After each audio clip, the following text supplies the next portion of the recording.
Happy Sunday morning, church day. Yesterday it was in the 90s, and today it's supposed to be a high of like 70 something, and it is chilly this morning. Breeze and in the 50s. It's supposed to rain on and off all day, but we know this is Garfield County, and there won't be any rain, just a cloudy, cool day. But we are up and at 'em. We are getting everybody ready for church. Ready for church day.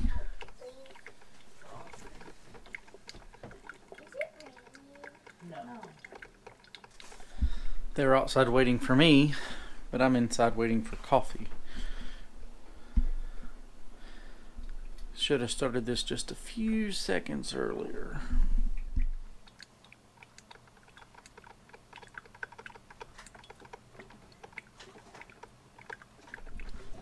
Let's start that over. The normal unloading of the vehicle.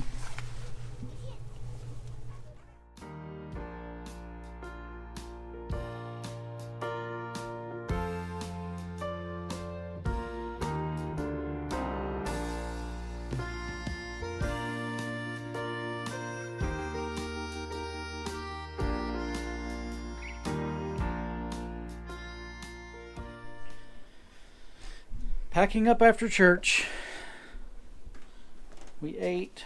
Now I just got to get all my computer together so I can go back home, take a nap, because it's Sunday. Well, I'll take a nap every day, but Sunday especially.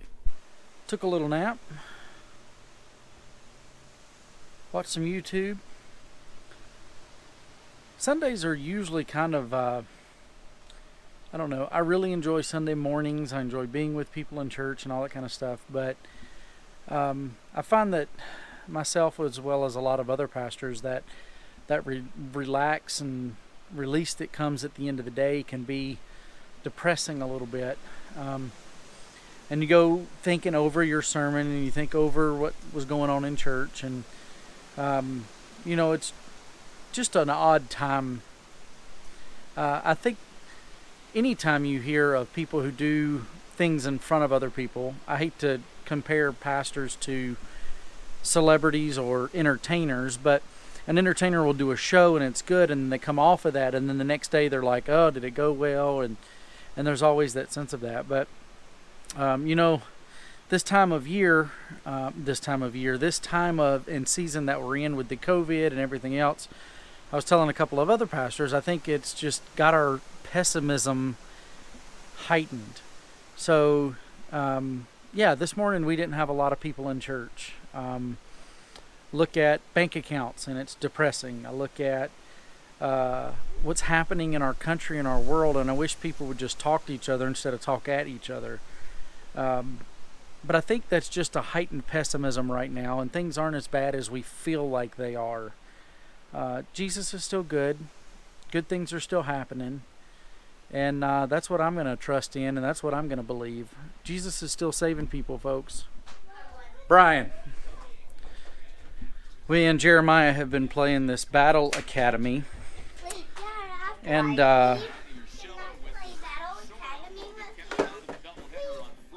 Battle Academy. And it comes with 3 decks that are pre-made.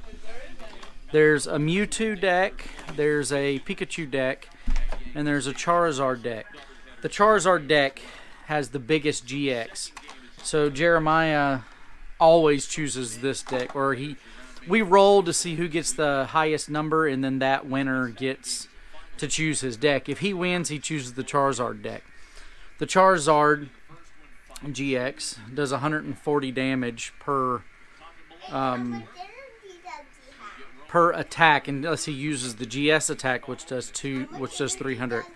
So he's destroyed me when I've picked these other 2 decks to play against his Charizard deck. So I decided today that I would play with my deck, the one that you created. He killed me faster. So I've got to figure out how to win the toss of the die so that he doesn't end up with the Charizard deck. That's the plan. Trying to find my flip-flops. Sharon wanted to go for a walk. It's kind of windy. and a little chilly, so I got on my sweatshirt. But here we go for the family walk. What are you guys smashing? Oh yeah, it busted. Tomatoes. Where'd you find those? They're ones that had rot on them. Oh. Rot. It's all over my leg. Ew.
Okay, back from the family walk. I wanted to share with you guys some of the thoughts from my sermon this morning.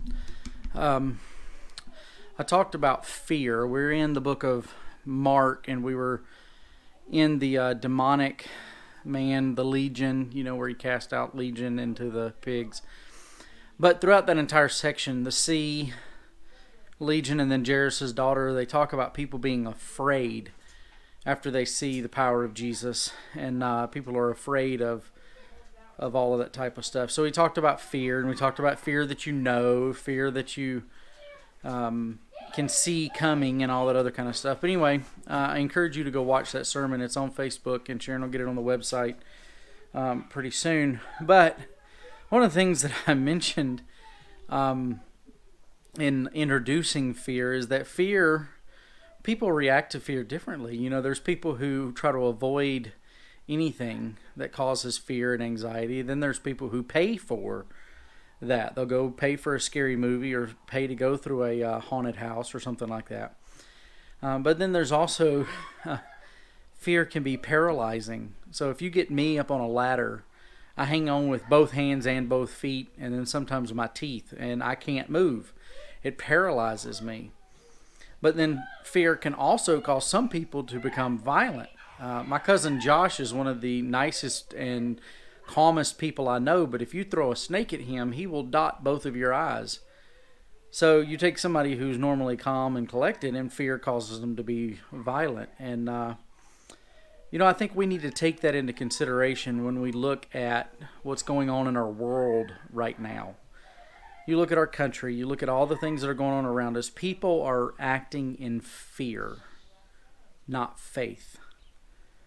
And we really, really need to be focused on what Scripture says. We need to be focused on who Jesus is, because we have so many reasons to react in fear, but there's one main reason to react in faith, and that's because Jesus is able.